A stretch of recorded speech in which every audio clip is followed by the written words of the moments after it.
अस्सलाम वालेकुम दोस्तों।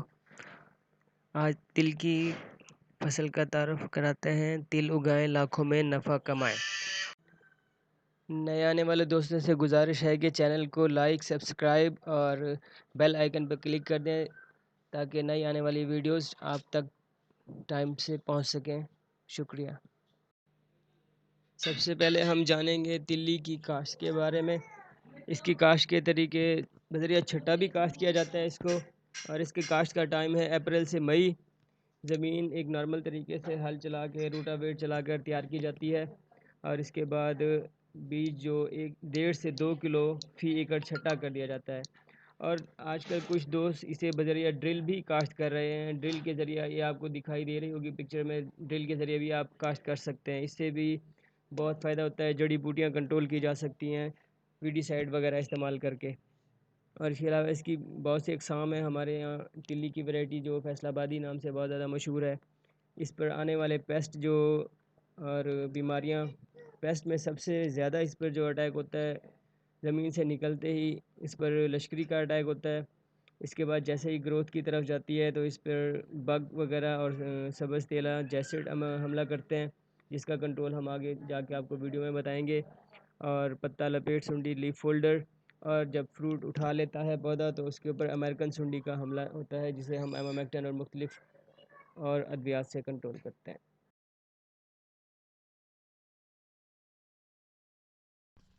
अस्सलाम वालेकुम दोस्तों।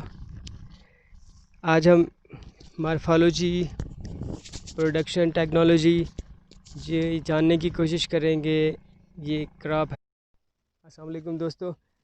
हसीब भाई चौक मुंडे से इनकी क्रॉप तिल्ली ये चेक करते हैं। आए बताएं, आप क्या बता के पूछ कर रहे थे आप?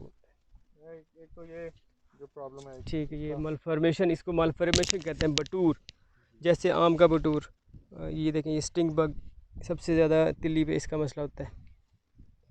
ये आपको वाइट चीज़ पे दिखाई देगी। ये सबसे सौखा आसान हल आप ये देख लें, ये कि इन प्लांट्स को आप निकाल दें अगर थोड़ी तादाद में है। और ये जो ऊपर इस पे मौजूद था इंसेक्ट जिसे बग कहते हैं, इसके लिए आप अच्छा कंट्रोल का स्प्रे जाफ़र की जेंटिंग है वो आप इस्तेमाल कर सकते हैं। ये तिल्ली पे इंसेक्ट सबसे ज़्यादा होता है, और इसकी वजह से ही ये वायरल डिजीज़, ये जो बटूर आपको न दिखाई दे रहा है, ये स्टिंग बग इसको ज़्यादा कैरी करता है एक पौधे से। ये टेकामिन मिक्स आप इसमें ऐड करेंगे, इसके साइज़ में इजाफा होगा। ये जो आपको नज़र आ रहा है इसका फ्रूट डड्डी से हमारे लोकल लोग इसको कहते हैं, डड्डी। इसके साइज़ में इजाफा होगा। 2 केमिकल ऐड करने या ज़्यादा हो सकता है? बस कोशिश ये करें कि ज़्यादा से ज़्यादा 2 केमिकल का कॉम्बिनेशन बनाएं। जैसे अभी ये बग है के लिए 2 हो जाती हैं, जैसे ये बग है ना, हाँ जी। एक के लिए इस बग के लिए जेंटिंग हो जाएगा, हाँ जी। उसमें 2 ज़हर हैं, डाइनोटिफ्यूरान और पाइमेट्राजिन, वो उसमें ऑलरेडी मिक्सचर है। हाँ जी। आप साथ एक टेकामिन मिक्स ऐड कर देंगे, उससे ये होगा कि इसकी फ्रूटिंग जो डेवलपमेंट है उसमें इजाफा होगा, इसका न्यूट्रिशन की कमी ठीक हो पर जाएगी। लोग इस्तेमाल करते हैं बाइफेंथ्रीन और एमामेक्टिन का, तिली के लिए यही एक ऑलराउंडर में दवाई चल रही है, पेस्टिसाइड।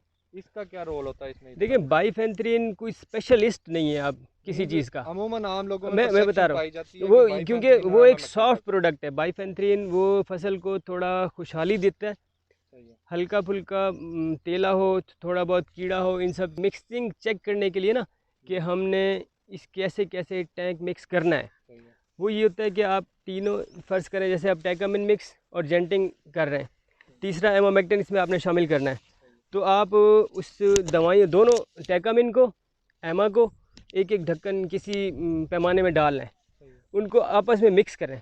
अगर वो दूध जैसे फटा हुआ दूध होता है ऐसे बन जाता है, तो फिर आप उन्हें मिक्स नहीं करेंगे, नेक्स्ट टैंक मिक्स नहीं करेंगे। अगर वो दोनों मिलके ठीक रहते हैं, अपनी हालत चेंज नहीं करते, तो वो बेहतरीन टैंक मिक्स हो सकते हैं।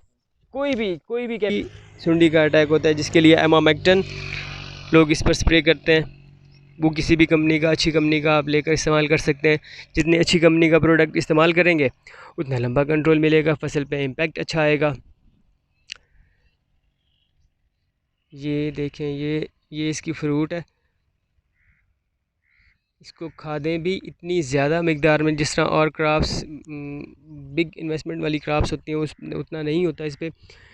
कुछ लोग नीचे DAP इस्तेमाल कर लेते हैं और मोस्टली इसको नीचे भी कोई खाद इस्तेमाल नहीं करते। जो पहले असल शुरू में ये जब तिली हमारे यहाँ काश्त हुआ करती थी तो ये सावन का तिल मशहूर था।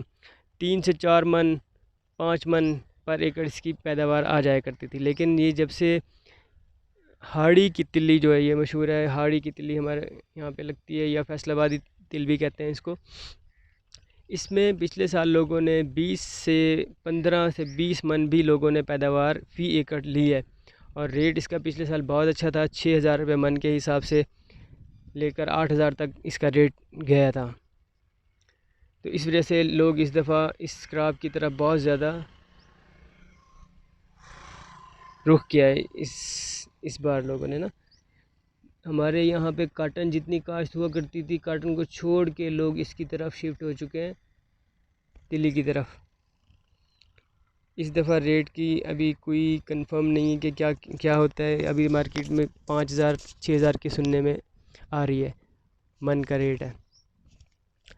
पहले इसका मसला ये हुआ करता था कि इसकी कटाई करके हाथ से झाड़ा करते थे। इसको पहले सीधा खड़ा कर दिया, पुश करने के लिए खेत में खड़ा कर दिया जाता था। इसी तरह जैसे ये सीधा पौधा नज़र आ रहा है, एक दूसरे के साथ सहारा देकर ऐसे दूसरे के साथ सहारा देकर। आजकल लोगों ने ज़रूरत ईजाद की मौत दी है। ये बहुत मुश्किल काम था, लेबर बहुत ज़्यादा और टाइम बहुत ज़्यादा लगता था। बारिश आ जाए, आंधी आ जाए तो ये क्रॉप ज़ाया हो जाती थी ना। अब लोगों ने थ्रेशर इसके लिए मॉडिफाई कर लिए हैं।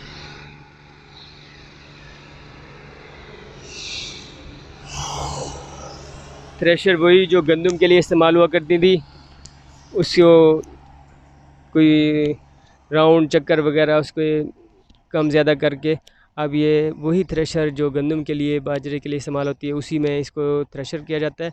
और इसमें जो बनने वाली कट है, जैसे गंदम का भूसा होता था, इसका कट बहुत ज़्यादा इस्तेमाल हो जाती है। बट्टे वाले ख़रीद कर ले जाते हैं। क्रॉप का खर्चा उस कट की सूरत में भी बहुत सारा फार्मर को मिल जाता है। एक बहुत अच्छी नगदावर फसल है सीसम या तिली। तो आप लोगों को ये ज़रूर ट्राई करनी चाहिए अपने एरिया में। बहुत ज़्यादा ना करें, थोड़ा करें, लेकिन इसको आप करके देखें। ज़्यादा यही है कि 1.5 से 2 किलो पर एकड़ बीज बज़रिया छट्टा जैसे ही ग्रो करे, ज़मीन से निकले, जर्मिनेट करे, तकरीबन मई के महीने में लोग काश्त करते हैं इसको। जैसे ही ज़मीन से निकलती है तो इसके पे पहला स्प्रे एमामेक्टन और लीफ्रॉन मिला के भी स्प्रे की जा सकती है। और उसके बाद ये ग्रोइंग स्टार्ट कर जाती है। अगर आप न्यूट्रेंट इस्तेमाल करें तो फ्रूटिंग बहुत अच्छी डेवलप हो जाएगी। न्यूट्रेंट और नीचे खाद भी इस्तेमाल कर सकते हैं।